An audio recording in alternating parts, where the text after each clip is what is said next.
السلام علیکم۔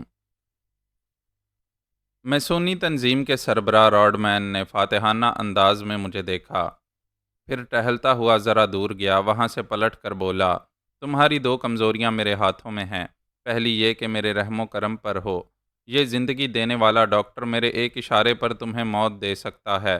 دوسری کمزوری رائنا ہے، تم اسے مرنے نہیں دو گے، کوئی ایسا سمجھوتا ضرور کرو گے جو ہم دونوں کے حق میں ہو۔ وہ میری طرف آتے ہوئے بولا، ایک طرف ریڈ مرکری ہے، دوسری طرف تم بھائی بہن کی جانیں ہیں۔ میں تم سے یہی کہنے آیا ہوں، جب تک توانائی حاصل نہ ہو تب تک یہاں پڑے رہو اور فیصلہ کرتے رہو کہ تمہیں کیا کرنا ہے۔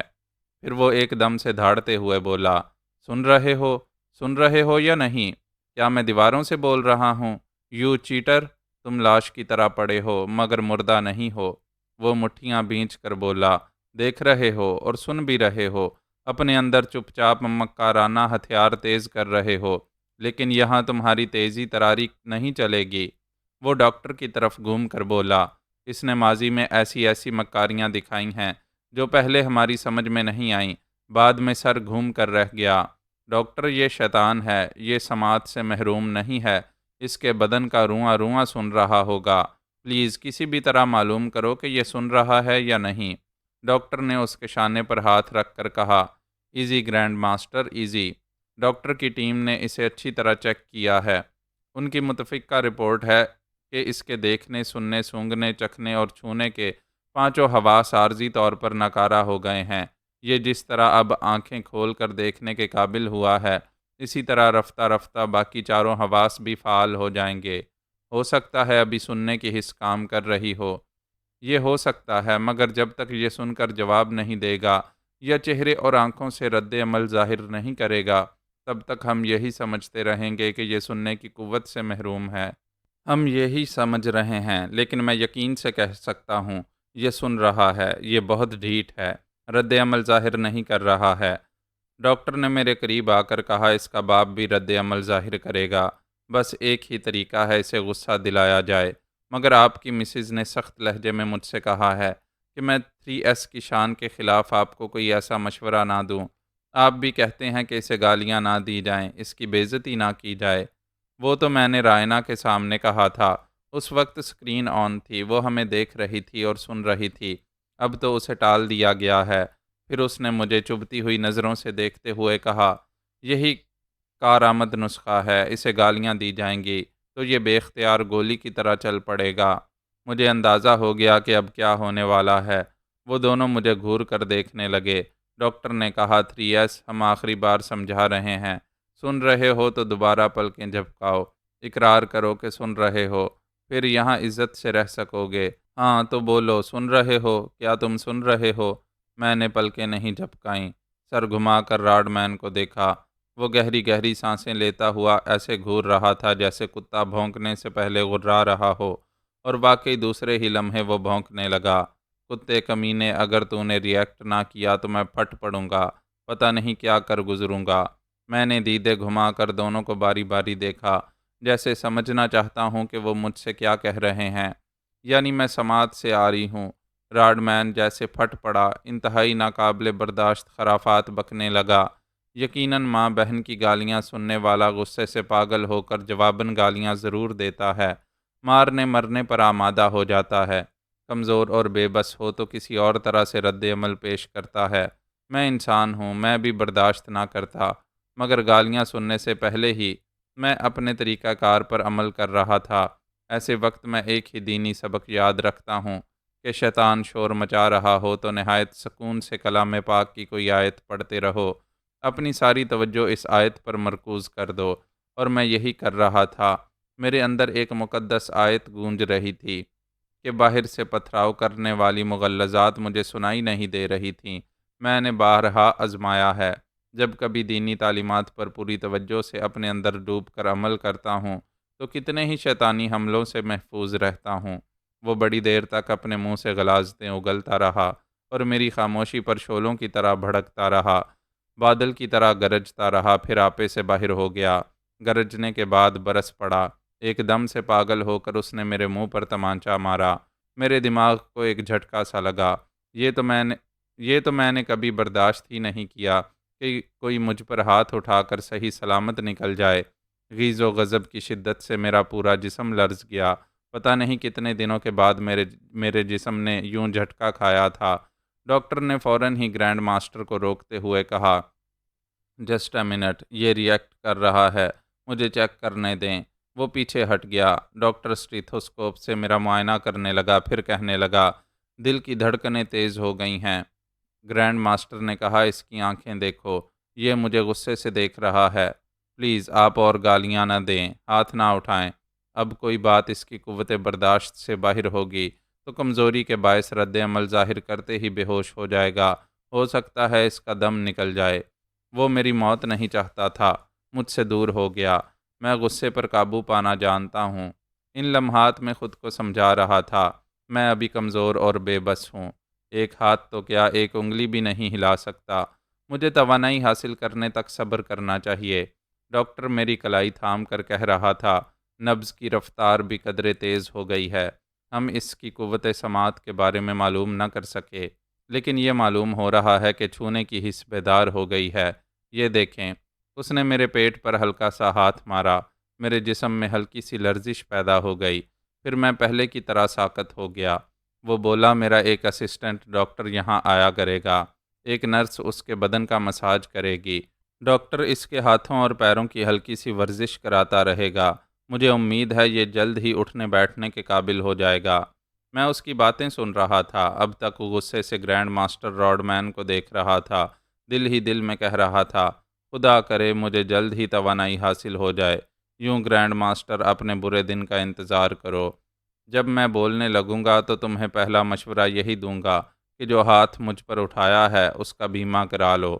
وہ میرے قریب آ کر بولا، کب تک مجھے غصے سے دیکھتے رہو گے؟ میں نے تم پر ہاتھ اٹھایا ہے، تم اس وقت گالیاں دے رہے ہوگے، مجھے مار ڈالنے کی خواہش کر رہے ہوگے، مگر فضول ہے، فی الحال کچھ نہیں کر سکو گے۔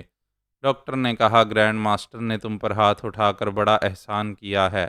تم اب تک بے حس و حرکت پڑے ہوئے تھے، ایک ہاتھ پڑتے ہی جسم میں جان پڑ گئی ہے۔ تم جلد ہی اٹھنے بیٹھنے لگو گے۔ بہتر ہے غصہ برداشت کرو، آنکھیں بند کر کے سو جاؤ۔ میں ان کی صورتیں دیکھنا نہیں چاہتا تھا، اس لیے میں نے آنکھیں بند کر لیں تاکہ وہ چلے جائیں۔ راڈ مین نے کہا، ڈاکٹر، اس نے تمہارا مشورہ سنتے ہی آنکھیں بند کی ہیں۔ میں پھر یقین سے کہہ رہا ہوں، یہ مکار ہماری تمام باتیں سن رہا ہے۔ سن رہا ہے تو سننے دیں، آخر کب تک بہرا بن کر رہے گا؟ آج نہیں تو کل ضرور بولے گا، ضرور بولے گا۔ وہ بولا، میں بہن اور بھائی کے جذبات سے کھیل کر بڑی محبت سے ریڈ مرکری حاصل کرنا چاہتا تھا۔ کیا کروں، غصے میں ہاتھ اٹھ گیا، یہ غلطی مہنگی پڑے گی۔ یہ کمبخت بہت ضدی ہے، ریڈ مرکری میرے حوالے نہیں کرے گا۔ مگر وہ مٹھیاں بھینچ کر بولا، میں ہار ماننے والا نہیں ہوں۔ جب تک یہ میرا مطالبہ پورا نہیں کرے گا، میں رائنا کو علاج کے لیے پاکستان لے جانے نہیں دوں گا۔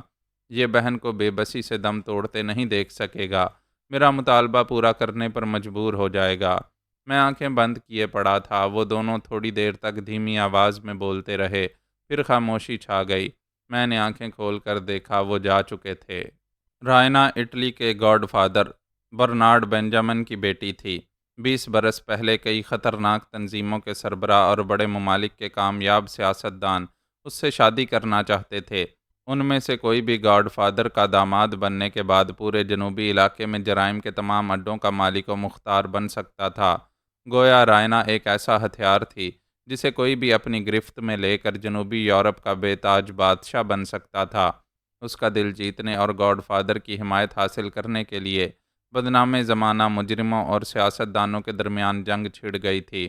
اس جنگ میں یہودی اور عیسائی تنظیموں کے سربراہ پیش تھے۔ ایسے وقت راڈ مین خوش نصیب نکلا۔ رائنا کا دل اس پر آ گیا تھا۔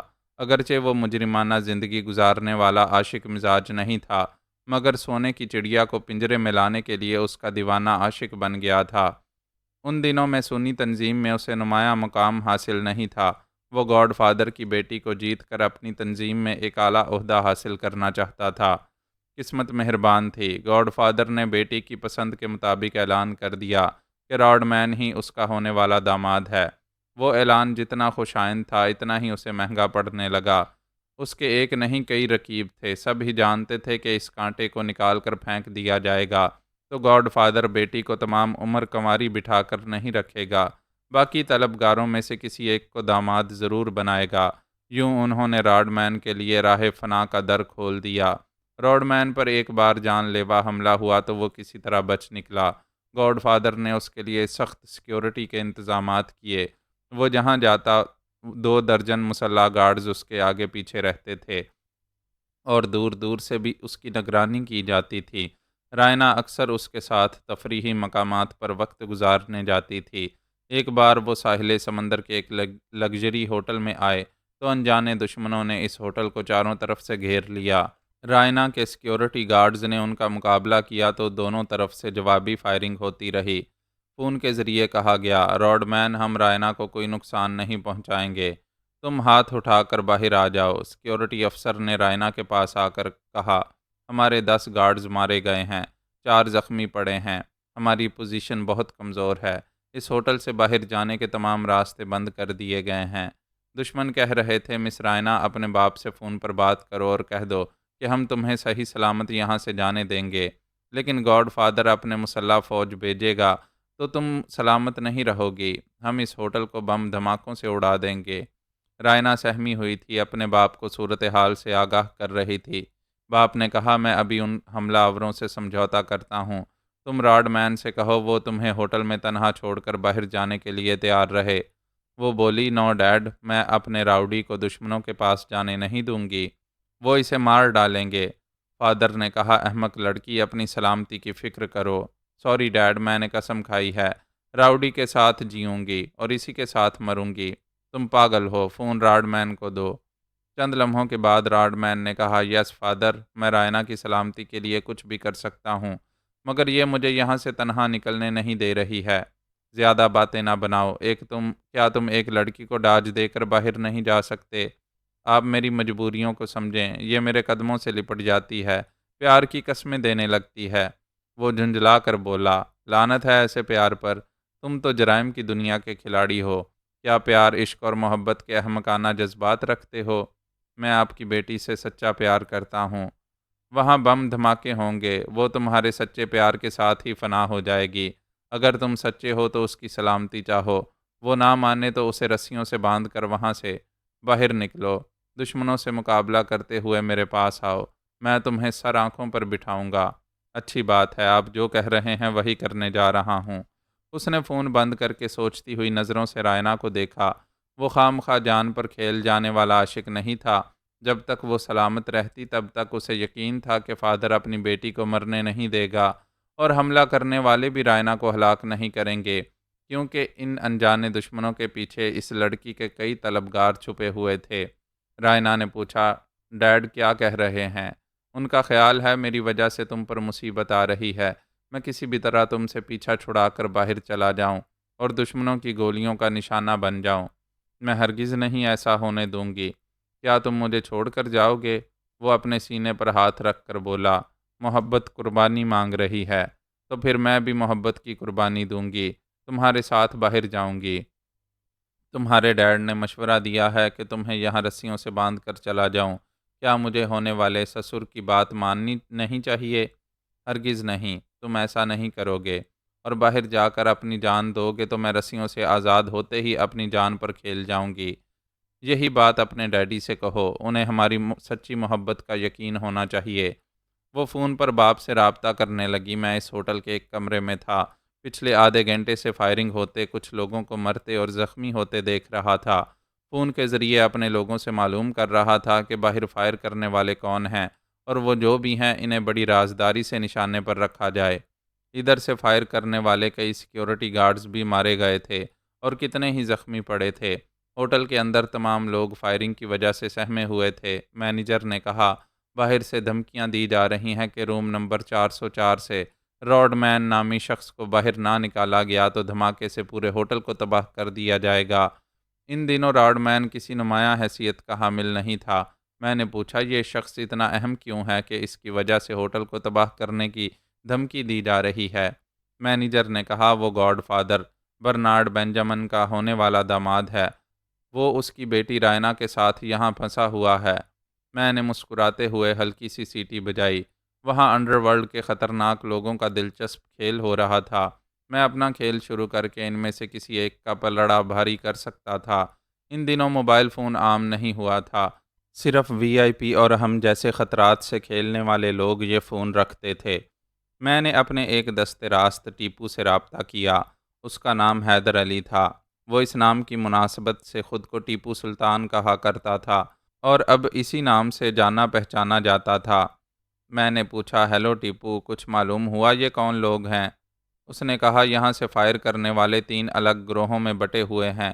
یہ اپنے مختلف آقاؤں کے اعلیٰ کار معلوم ہوتے ہیں، مگر ان کا مقصد یہی ہے۔ وہ کمرہ نمبر 404 میں راڈ مین نامی ایک شخص کو باہر نکال کر ہلاک کرنا چاہتے ہیں۔ میں نے کہا، یہ راڈ مین یہاں کے گاڈ فادر کی بیٹی کے ساتھ ہے، اس کا ہونے والا داماد ہے۔ ٹیپو نے کہا، اور یہ ہونے والا داماد میسونی تنظیم کا ایک اہم کارندہ ہے۔ میں نے ایک دشمن کو یہاں دبوچ رکھا ہے۔ اس نے بتایا ہے کہ راڈ مین گاڈ فادر کی بیٹی کو جیت لے گا تو اسے میسونی تنظیم کا اعلیٰ عہدیدار بنایا جائے گا۔ پھر تو واقعی یہاں بہت بڑا کھیل کھیلا جا رہا ہے۔ میں اپنی چال شروع کر رہا ہوں، تم باہر الرٹ رہو۔ میرا سگنل ملتے ہی اپنے جانثاروں کے ساتھ فائر کھول دینا۔ ان میں سے کوئی بچ کر نہ جانے پائے۔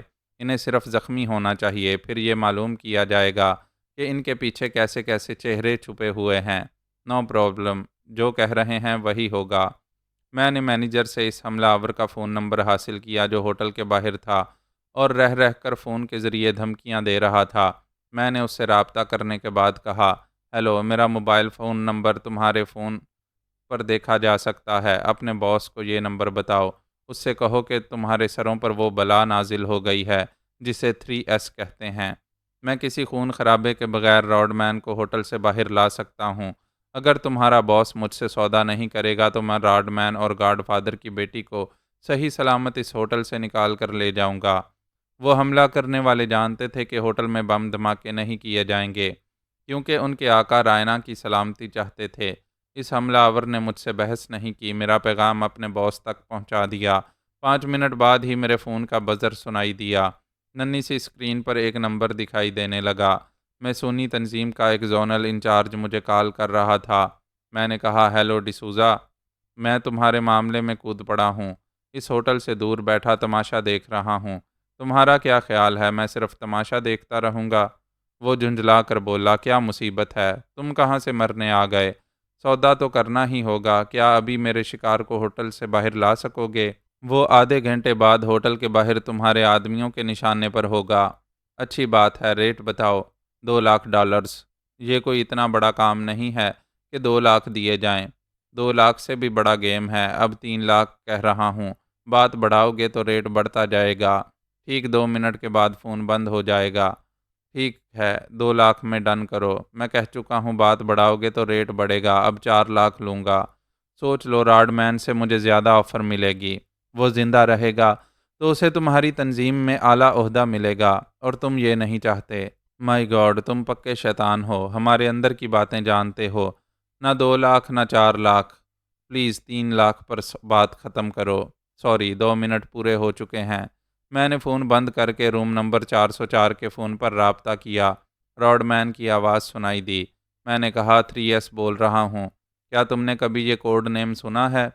ہاں، تمہارا بہت چرچا سنا ہے۔ کیا تم گاڈ فادر کے حکم سے آئے ہو؟ اس زمین پر مجھے کوئی حکم دینے والا پیدا نہیں ہوا ہے۔ میرے لیے احکامات خداوندی بہت ہیں۔ اپنی بات کرو، کیا اپنی ہونے والی بیوی کے ساتھ زندہ سلامت یہاں سے نکلنا چاہتے ہو؟ اگر چاہتے ہو تو $2 لاکھ ڈھیلے کرو۔ ابھی میرے پاس اتنی بڑی رقم نہیں ہے۔ کوئی بات نہیں، اگر منظور ہے تو صرف ہاں کہہ دو، بعد میں وصول کرنا میرا کام ہے۔ وہ جلدی سے بولا، مجھے منظور ہے۔ میں نے کہا، انتظار کرو، ابھی رہائی ملے گی۔ میں نے اس سے رابطہ ختم کر کے گاڈ فادر کے نمبر پنچ کیے۔ اس نے CLI پر نمبر پڑھے، پھر ریسیور کو کان سے لگا کر کہا، شیطان کو یاد کرو تو وہ فوراً ہی حاضر ہو جاتا ہے۔ میں تمہیں فون کرنے ہی والا تھا، اس لیے کہ تمہاری بیٹی جہاں پھنسی ہوئی ہے وہ تمہارا علاقہ نہیں ہے۔ وہاں تمہارے اختیارات اور ذرائع کمزور پڑ جاتے ہیں۔ یہی بات ہے، آگے کچھ نہ کہو، وہاں سے میری بیٹی کو نکال لاؤ۔ تمہارا جو بھی ریٹ ہوگا مجھے منظور ہوگا۔ آل رائٹ، تمہاری بیٹی پر کوئی آنچ نہیں آئے گی۔ وہ 15-20 منٹ کے اندر تمہیں خوشخبری سنائے گی۔ میں نے رابطہ ختم کر کے ٹیپو سے فون پر کہا شروع ہو جاؤ۔ اس نے کہا نو پرابلم، ابھی شب بارات کے پٹاخے سنو گے۔ میں فون بند کر کے کمرہ نمبر 404 میں آیا۔ ان دنوں میں پورے 50 برس کا تھا، گھاٹ گھاٹ کا پانی پیتے اس دنیا میں آدھی صدی گزار چکا تھا۔ میں نے کمرے میں آ کر رائنا کو دیکھا تو ٹھٹک جا گیا۔ وہ میری چھوٹی بہن رابعہ سے اس قدر مشابہت رکھتی تھی کہ اسے دیکھتے ہی دل نے کہا کہ وہ اس جہان فانی میں واپس آ گئی ہے۔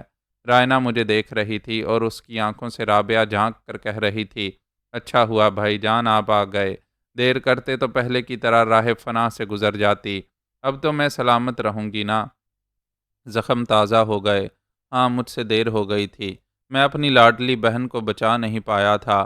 اس ہم شکل کی آنکھیں کہہ رہی تھیں کوئی بات نہیں، جو غلطی کی تھی اس کی تلافی آج کرو، مجھے یہاں سے صحیح سلامت لے چلو۔ میں نے اپنے خیالات اور جذبات کا اظہار نہیں کیا۔ اگر رابعہ کی ہم شکل سے کہتا کہ تم میری بہن ہو تو یہ محض ایک پاکیزہ جذباتیت ہوتی، وہ بھی جان بچا کر وہاں سے نکلنے کے لیے خوش ہو جاتی۔ اس کے بعد وہ کہاں پھر میں کہاں؟ روڈ مین نے مجھے سوالیہ نظروں سے دیکھا۔ مینیجر نے کہا یہ آپ سے ملنے آئے ہیں، اس ہوٹل میں ان کا قیام ہے۔ میں نے مسافے کے لیے ہاتھ بڑھاتے ہوئے کہا میں ہوں 3S۔ اس نے جلدی سے مسافہ کرتے ہوئے کہا تم سے مل کر اطمینان ہو رہا ہے، ہم یہاں سے بخیریت نکل جائیں گے نا؟ میں نے ایک طرف ہاتھ اٹھا کر پوچھا باہر فائرنگ کی آوازیں سن رہے ہو؟ ہاں ہمارے سیکیورٹی گارڈز دشمنوں کو ادھر آنے سے روک رہے ہیں۔ تمہارے تمام گارڈز مارے گئے ہیں، کچھ زخمی پڑے ہیں، یہ گولیاں میں چلا رہا ہوں۔ تمہارے دشمن سمجھ نہیں پا رہے ہیں کہ گولیاں کہاں سے چل رہی ہیں، کیونکہ میں یہاں ہوں۔ تم بھی سمجھ نہیں پاؤ گے کہ یہاں ہوں تو ادھر گولیاں کیسے چل رہی ہیں۔ رائنا چپ چاپ مجھے تک رہی تھی۔ راڈ مین نے کہا تم سیدھی سی بات کو الجھا کر بول رہے ہو، میں سمجھ رہا ہوں، وہاں تمہارے آدمیوں سے کاؤنٹر فائرنگ ہو رہی ہے۔ وہ جو ادھر میرے آدمی ہیں ان میں سے ہر ایک کے اندر میں ہوں، وہ زخمی ہوتے ہیں تو میں بھی زخم کھاتا ہوں، وہ مرتے ہیں تو میں بھی مر جاتا ہوں۔ کتنی بار راہ فنا سے گزر کر واپس آیا ہوں۔ میرے تمام جانثار میری محبت اور میرے دلی جذبات کو سمجھتے ہیں، اس لیے ان میں سے ہر ایک 3S بن کر لڑتا ہے۔ میں نے ذرا توقف سے کہا دشمنوں سے پوچھ لو، انہیں بیک وقت مختلف ملکوں میں 3S نظر آتے ہیں، وہ بھی الجھتے ہیں کہ یہ کیا معمہ ہے، اصل 3S کہاں ہے؟ اس نے مجھے سر سے پاؤں تک دیکھتے ہوئے پوچھا اس کا مطلب یہ ہو سکتا ہے کہ تم بھی 3S نہیں ہو، اس کے ایک جانثار ہو؟ میں نے مسکراتے ہوئے اسے خامخواہ الجھاتے ہوئے کہا ہو سکتا ہے میں وہ نہیں ہوں جو ہونا چاہیے، مگر وہ ضرور ہوں جو نہیں ہوں۔ میں ایسی زندگی گزار رہا تھا کہ میرے متعلق صحیح معلومات حاصل کرنے والے الجھ جاتے تھے۔ داستان کے اس مرحلے پر میرے قارئین بھی شاید الجھ رہے ہوں گے کہ میں کہاں سے کہاں چھلانگ لگا رہا ہوں۔ میں نے اپنی رویداد عمیر بن غازی کی حیثیت سے شروع کی ہے، اب شہزادہ سلمان سعدی کی حیثیت سے عالمی سطح پر ایک خطرناک مجرم کی صورت میں ابھر رہا ہوں۔ بری طرح زخمی ہو کر جسمانی طور پر لاغر اور بے دست و پا ہو کر بستر پر پڑا ہوں۔ یہ نہیں جانتا کہ آئندہ میرے ساتھ کیا ہونے والا ہے۔ جب تک ایک اپاہج کی طرح دشمنوں کے رحم و کرم پر ہوں، تب تک چاہتا ہوں کہ اپنے قارئین کو شہزادہ سلمان سعدی عرف 3S کی مکمل ہسٹری سنا دوں۔ یہ ہسٹری آگے جا کر عمیر بن غازی سے منسلک ہو جائے گی۔ بہرحال فائرنگ کی آوازیں تھم گئی تھیں۔ میرے فون کا بزر سنائی دیا۔ میں نے اسے کان سے لگاتے ہوئے کہا ہاں بولو۔ ٹیپو نے کہا سب کی بولتی بند ہو چکی ہے، جب ہم چاہیں گے تب ہی یہ بولیں گے۔ ان میں سے 2-4 کی حالت بہت خراب ہے، آنا ہے تو جلدی چلے آؤ ورنہ یہ روٹھ کر میکے چلے جائیں گے۔ میں ابھی آ رہا ہوں۔ میں نے فون پر فادر سے کہا بلائیں ٹل گئی ہیں، اپنی صاحبزادی سے کہو بے خوف و خطر یہاں سے جا سکتی ہے۔ وہ بولا تھینکس گاڈ، مجھے یقین تھا تم انہیں چٹکیوں میں اڑا دو گے۔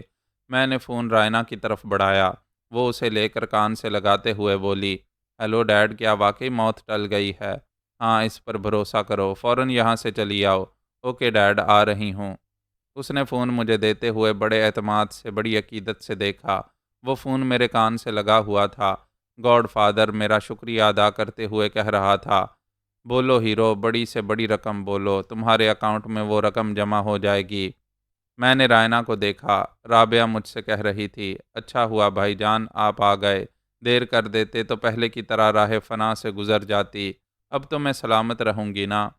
میں نے بڑے پیار سے رائنا کو دیکھا، ایک گہری سانس لی، پھر فون پر کہا، ابھی میں نے ایک قرض ادا کیا ہے، میری یہ پیمنٹ تم پر قرض رہے گی اور میں کبھی رقم کی صورت میں اسے وصول نہیں کروں گا۔ تمہاری باتیں الجھا رہی ہیں، کبھی وقت ملا تو سلجھا دوں گا۔ بہرحال رابعہ یہاں سے نکل رہی ہے۔ ادھر گارڈ فادر نے حیرانی سے پوچھا، رابعہ؟ اپنے آپ پر قابو پانے کے باوجود جذبات اتھل پتھل ہو کر رہ گئے۔ میں نے جلدی سے کہا، رابعہ نہیں، میں رائنا کہہ رہا ہوں۔ شاید میرے بولنے یا تمہارے سننے میں غلطی ہو گئی۔ بہرحال بیٹی کی نئی زندگی مبارک ہو۔ میں نے فون بند کر کے ان سے کہا، آؤ میرے ساتھ چلو۔ وہ دونوں اپنا سامان اٹھا کر میرے ساتھ ہوٹل سے باہر آ گئے۔ ان کا ایک سیکیورٹی افسر اور 4 گارڈز زندہ سلامت تھے۔ رائنا میرا شکریہ ادا کرنے کے بعد اپنی کار میں بیٹھ کر جا رہی تھی۔ ٹیپو میرے پاس کھڑا شدید حیرانی سے کہہ رہا تھا، یار یہ تو ہماری رابعہ ہے۔ میں نے سر گھما کر ٹیپو کو دیکھا، اس کی آنکھیں بھیگ رہی تھیں۔ میں نے ایک گہری سانس لی، اس کے شانے کو تھپک کر کہا، جذباتی نہ بنو، میں نے اسے چھپا لیا ہے، یہ میرے اندر رہے گی، تم بھی چھپا کر رکھو۔ اس کی گاڑی دور ہوتی ہوئی نظروں سے اوجھل ہو گئی۔ میں ان لمحات میں بہت خوش تھا، مجھے جیسے گمشدہ خزانہ مل گیا تھا۔ ٹیپو کی بھی یہی حالت تھی۔ رابعہ اس کی منکوحہ، اس کی محبوبہ، اس کی شریک حیات تھی۔ وہ اسے اس قدر چاہتا تھا کہ پھر کبھی اس نے دوسری شادی نہیں کی، کسی کو رابعہ کی جگہ نہیں دی۔ اس کا غم غلط کرنے کے لیے پینے کا عادی ہو گیا تھا۔ اس نے پچھلی جیب سے کوارٹر سائز کی بوتل نکالی، اسے کھول کر منہ سے لگایا، پھر گھٹا گھٹ چند گھونٹ پینے کے بعد بولا، چلو یار، وہ زخمی ہمارا انتظار کر رہے ہیں، کہیں مر نہ جائیں۔ حملہ آوروں نے پولیس والوں سے معاملات طے کیے تھے، اسی لیے وہاں زبردست فائرنگ کے باوجود قانون کا کوئی محافظ نہیں آیا تھا۔ اب وہ آ رہے تھے اور مجرموں کو پکڑنے کے لیے بڑی سرگرمیاں دکھا رہے تھے۔ ہمارے جانثار زخمیوں کو ایک وین میں ڈال کر وہاں سے دور ویران ساحلی علاقے میں لے گئے تھے۔ ہم نے وہاں پہنچ کر ان سے سوالات کیے، وہ سب کرائے کے قاتل تھے، اپنے آقاؤں کے لیے کام کرتے تھے۔ ان سے حاصل ہونے والی معلومات کے مطابق راڈ مین پر حملہ کرنے والوں میں ایک وہی میسونی تنظیم کا زونل انچارج ڈسوزا تھا۔ اس کے بعد حملہ کرنے والا دوسرا شخص سسلی کے انڈر ورلڈ کا سربراہ جان لیوی تھا۔ وہ رائنا کو اپنے بیٹے رابرٹ کے لیے حاصل کرنا چاہتا تھا۔ وہ زخمی کرائے کے قاتل ایک پراسرار تیسرے شخص کو نہیں جانتے تھے۔ وہ حملہ کرنے والا تیسرا شخص صرف فون کے ذریعے ان سے رابطہ رکھتا تھا۔ میں نے ان سے فون نمبر معلوم کیا۔ مجھ کو اور ٹیپو کو بے شمار بدنام زمانہ مجرموں اور بڑے ممالک کے اعلیٰ عہدیداروں کے فون نمبرز یاد رہتے تھے۔ وہ نمبر ہمارے لیے نیا تھا، معلوم نہ ہو سکا کہ وہ پراسرار شخص کون ہے۔ میں نے ٹیپو سے کہا، جن کے متعلق معلوم ہو چکا ہے ان کے اعلیٰ کاروں کا قصہ تمام کرو۔ ٹیپو اور میرے جانثاروں نے 2 زخمیوں کو گاڑی سے نکالا، پھر انہیں گھسیٹتے ہوئے ذرا دور لے گئے۔ تیسرا زخمی گاڑی میں تھا۔ میں نے کہا، دیکھو یہ کیسے حرام موت مر رہے ہیں، تمہارا بھی یہی انجام ہو سکتا ہے۔ وہ بری طرح سہما ہوا تھا۔ اس نے اپنے آنکھوں کے سامنے ان کرائے کے قاتلوں کو گولیوں کا نشانہ بنتے دیکھا۔ وہ دونوں ہاتھ جوڑ کر گڑ گڑانے لگا، میری جان چھوڑ دو، میں تمہارے کام آؤں گا، جو بولو گے کروں گا۔ میرے ایک جانثار نے اس کے زخم کی مرہم پٹی کی، پھر میں نے اسے ایک کارڈ دیتے ہوئے کہا، یہ ڈریگن نائٹ کلب کا کارڈ ہے، تم فائرنگ کے دوران زخمی ہو کر وہاں سے بھاگ گئے تھے، ایسے وقت تمہیں یہ کارڈ زمین پر پڑا ہوا ملا، تم اس پر میرا نام پڑھ کر چونک گئے اور اسے اٹھا لائے۔ وہ مجھے سوالیہ نظروں سے دیکھ رہا تھا۔ میں نے کہا، اپنے پراسرار باس کو فون کرو، اپنی موجودہ حالت بتاؤ، تم نے فرار ہو کر اپنی جان بچائی ہے، مگر یہ بڑے کام کی چیز ہاتھ لگی ہے۔ میں نے اسے اچھی طرح سمجھایا۔ اس نے فون پر باس سے رابطہ کیا۔ میں اس کے قریب آ گیا، اس کے فون سے کان لگا کر سننے لگا۔ دوسری طرف سے ایک کرخت آواز سنائی دی۔ وہ کہہ رہا تھا، مجھے معلوم ہو چکا ہے، 3S نے ہماری پلاننگ کو خاک میں ملا دیا ہے، تم سب مارے گئے ہو، میں تو تمہیں مردہ سمجھ رہا تھا۔ وہ بولا، مرتے مرتے بچا ہوں اور ناکام ہوتے ہوتے ایک طرح سے کامیاب رہا ہوں۔ آپ چاہیں تو آسانی سے 3S کی شہرک تک پہنچ سکتے ہیں۔ یہ تم بہت بڑی بات کہہ رہے ہو، کیا یہ ممکن ہے؟ جی ہاں، میں زخمی ہونے کے بعد وہاں سے فرار ہو رہا تھا، تب ایک جگہ زمین پر پڑا ایک کارڈ ملا، اس پر شہزادہ سلمان سعدی لکھا ہوا تھا۔ یہ ڈریگن نائٹ کلب کا کارڈ ہے، وہ یقیناً وہاں موج مستی کے لیے جاتا ہوگا، ضرور جاتا ہوگا، میں ابھی اس سلسلے میں معلومات حاصل کروں گا۔ وہ کمبخت ایک بار نظر آ جائے تو دور ہی سے گولی مار کر اس سے نجات حاصل کر لوں گا۔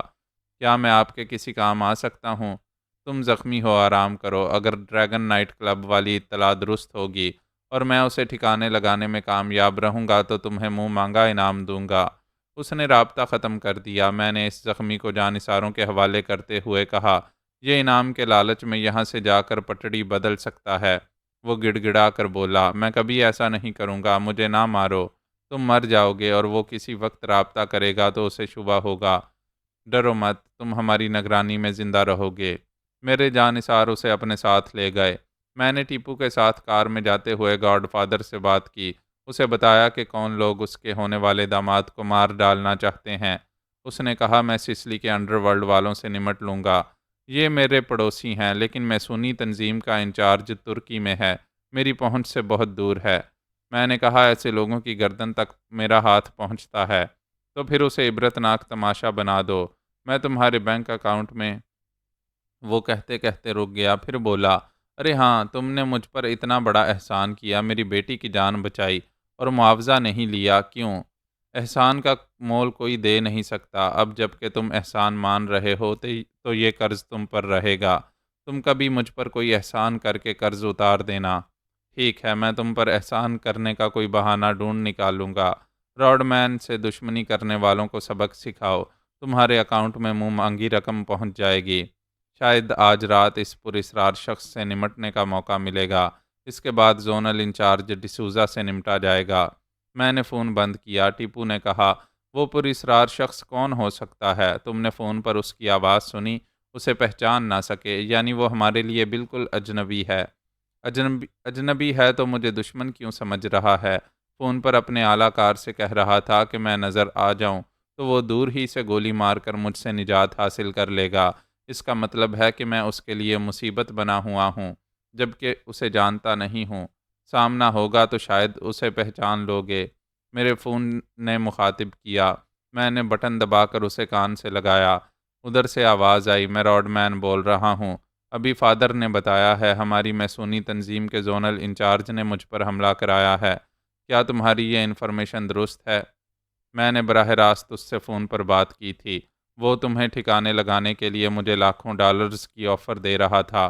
یہ تمہیں معلوم ہونا چاہیے کہ وہ تمہارا دشمن کیوں بن گیا ہے، کیونکہ میں گاڈ فادر کا داماد بن کر میسونی تنظیم کی طاقت میں اضافہ کر سکوں گا، اور یہ طے ہے کہ مجھے ڈسوزا کی جگہ زونل انچارج بنا دیا جائے گا، اسے تنظیم کی خدمات سے فارغ کر دیا جائے گا۔ ایسا ہونے سے پہلے ہی وہ مجھے ختم کر دینا چاہتا تھا۔ یعنی تم یہودی صرف مسلمانوں کا ہی نہیں، اپنے یہودیوں کا بھی گلا کاٹتے ہو۔ وہ غصے سے بولا، تانے نہ دو، دنیا کی ہر قوم میں ایک دوسرے کو کاٹنے والے کتے ہوتے ہیں، ناراض کیوں ہو رہے ہو؟ پیمنٹ کی بات کرو۔ اس نے تعجب سے پوچھا، کیسی پیمنٹ؟ تم نے وعدہ کیا تھا ہوٹل سے زندہ سلامت نکل آنے کے بعد مجھے $2 لاکھ ادا کرو گے۔ تم فادر سے بہت بڑی رقم لوگے، مجھ سے کیوں مانگ رہے ہو؟ میں دونوں ہاتھوں سے لوٹ جانے والا احمق نہیں ہوں۔ میں نے کہا، میرے اور تمہارے درمیان جو معاملہ طے ہوا تھا صرف اسے دھیان میں رکھو، ہمارے درمیان گاڈ فادر کو نہ لاؤ، صرف میری اور اپنی بات کرو۔ میں اکاؤنٹ نمبر بتا رہا ہوں، رقم جمع کرا دو۔ سوال ہی پیدا نہیں ہوتا، تم نے بہت بڑی رقم لے کر رائنا کو وہاں سے رہائی دلائی ہے، اس کے ساتھ میں بھی نکل آیا ہوں۔ تم نے مجھ پر کوئی احسان نہیں کیا ہے، یعنی زبان سے پھر رہے ہو، ادائیگی سے انکار کر رہے ہو۔ اس نے جواب دینے کی بجائے فون بند کر دیا۔ میں نے اپنے خاموش فون کو دیکھ کر کہا، ٹیپو، یہ تو خدا بہتر جانتا ہے کہ رائنا سے ہمیں کس قدر دلی لگاؤ پیدا ہو گیا ہے۔ وہ بولا، ہاں، ابھی میں تصور میں رائنا اور رابعہ کو شانہ بشانہ دیکھ رہا تھا، دونوں پوچھ رہی تھیں کہ بتاؤ ہم میں سے رابعہ کون ہے؟ وہ کمبخت ہماری رائنا کے قابل نہیں ہے۔ ٹیپو نے تائید میں سر ہلا کر کہا، لڑکی معصوم ہے، اسے شادی سے پہلے راڈ مین کی اصلیت معلوم ہونی چاہیے۔ میں نے کہا، اس کمبخت کو زبردست جھٹکا پہنچاؤ، اسے معلوم ہونا چاہیے کہ ہم کس طرح دن میں تارے دکھاتے ہیں۔ میں تو اس کے ہوش اڑا دوں گا، مگر رائنا کو کیسے معلوم ہوگا کہ وہ جھوٹا اور فریبی ہے؟ رفتہ رفتہ معلوم ہو جائے گا، ہم اپنی زبان سے اس کی برائی نہیں کریں گے۔ ٹیپو ڈرائیو کر رہا تھا، میں ساتھ والی سیٹ پر بیٹھا ایک بھائی کے دل و دماغ سے سوچ رہا تھا۔ اپنی رابعہ کو دیکھنا چاہتا تھا تو رائنا نگاہوں کے سامنے آ جاتی تھی۔ اس کے متعلق معلوم ہوا تھا کہ وہ راڈ مین کو دل و جان سے چاہتی ہے اس کے ساتھ جینے اور مرنے والی محبت کر رہی ہے۔ محبت جب دیوانگی میں بدلتی ہے تو عقل چلی جاتی ہے۔ دیوانوں کو لاکھ سمجھاؤ ان کی سمجھ میں نہیں آتا۔ انہیں محبت میں فریب کھانا بھی اچھا لگتا ہے۔ ہم رائنا کو سمجھا نہیں سکتے تھے، مگر راڈ مین کے اچھے برے پہلوؤں کو پیش کر کے اسے کسی حد تک سوچنے سمجھنے پر مائل کر سکتے تھے۔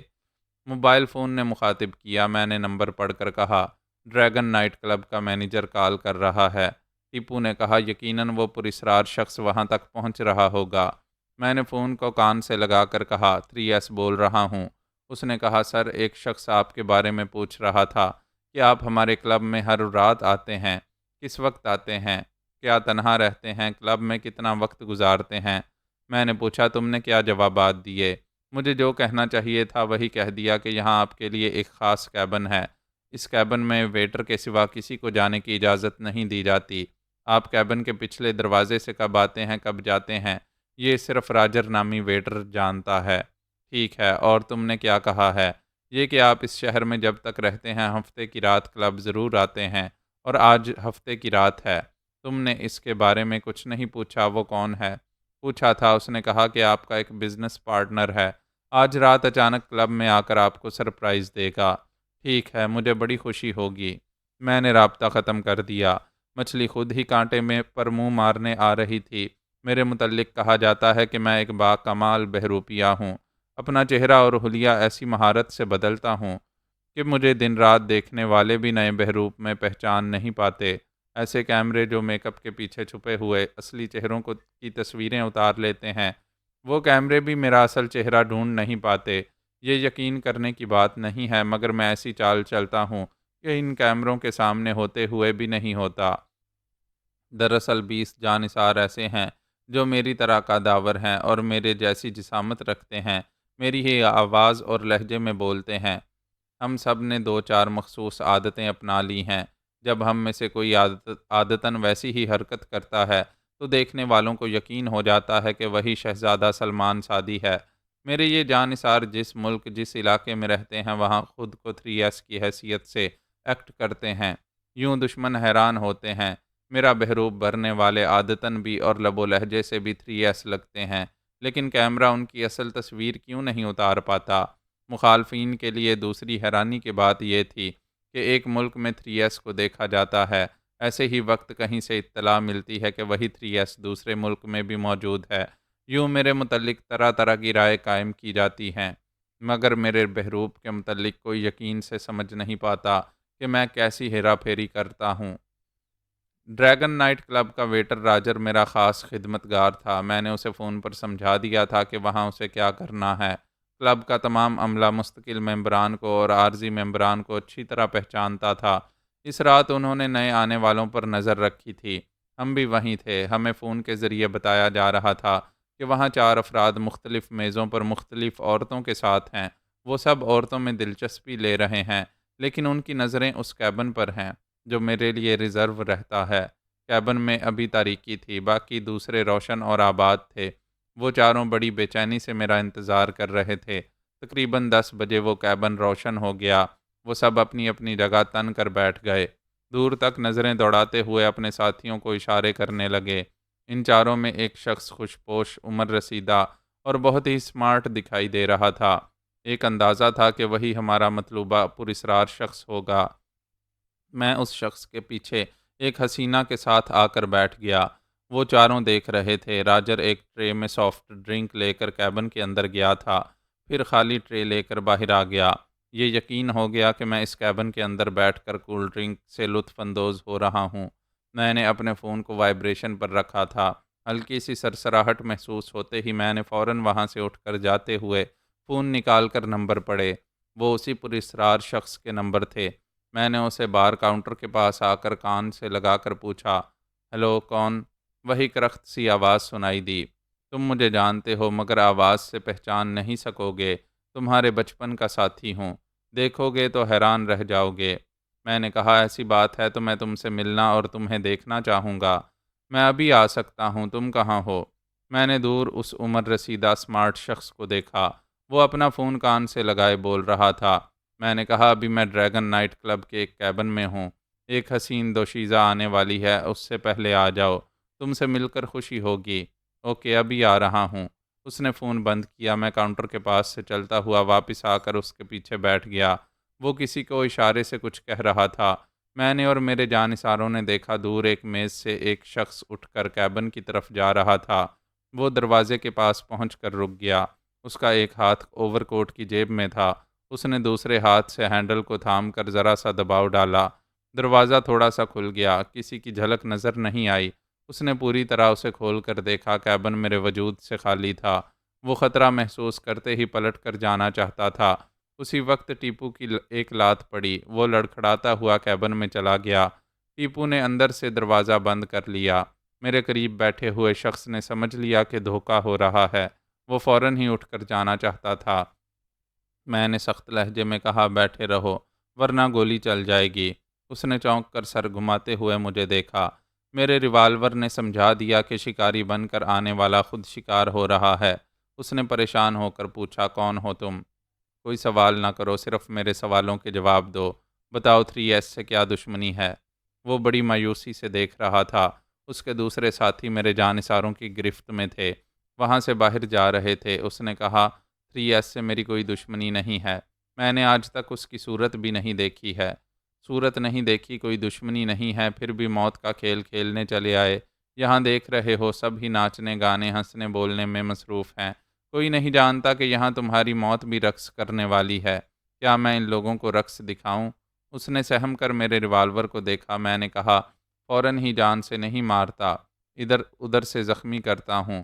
یوں میرے دشمن تڑپ تڑپ کر موت کا ذائقہ چکھتے رہتے ہیں۔